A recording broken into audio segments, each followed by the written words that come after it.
The morning had started like any other, with the sun streaming through the windows, casting a soft glow on the neighborhood.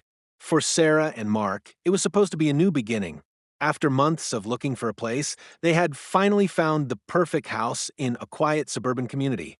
The couple was excited to move in and start their life together. But little did they know, their fresh start was about to take a very unexpected turn. It all started when Sarah, an energetic woman with a fierce sense of justice, decided to meet the neighbors. The last thing she expected was to be met with disdain from Karen, the self proclaimed leader of the neighborhood. Karen had lived in the area for over a decade and considered herself the unofficial queen of the block. When Sarah introduced herself, Karen gave her a cold stare before mumbling a barely audible greeting. There was something off about her, but Sarah brushed it off, thinking it was just nerves. Later that afternoon, Sarah and Mark were unpacking when the doorbell rang. They opened it to find Karen standing on the porch, arms crossed.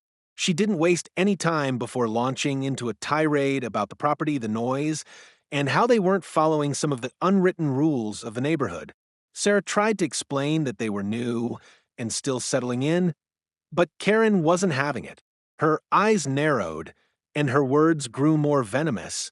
"I'm calling the HOA," she threatened, "and I'll make sure they know how disruptive you are." With no time to waste, Karen stormed off, leaving Sarah feeling shaken. But what happened next took things to a whole new level. Not 20 minutes later, the sound of sirens filled the air. Mark looked out the window to see police cars and an ambulance parked in front of their house. Panicked, he rushed outside to find Karen speaking with the officers pointing toward their home. The story Karen had told the police was unbelievable. She claimed Sarah had been causing a disturbance and was mentally unstable, which led her to call 911. Mark tried to intervene, but Karen's version of events had already been taken seriously. That's when Sarah took a deep breath and did something Karen never saw coming. With a calm demeanor, Sarah stepped forward and handed Karen an envelope.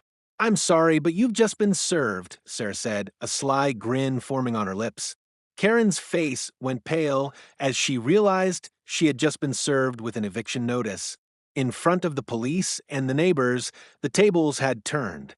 Sarah and Mark weren't just new neighbors. They were in control now, and Karen's reign of terror had come to an end.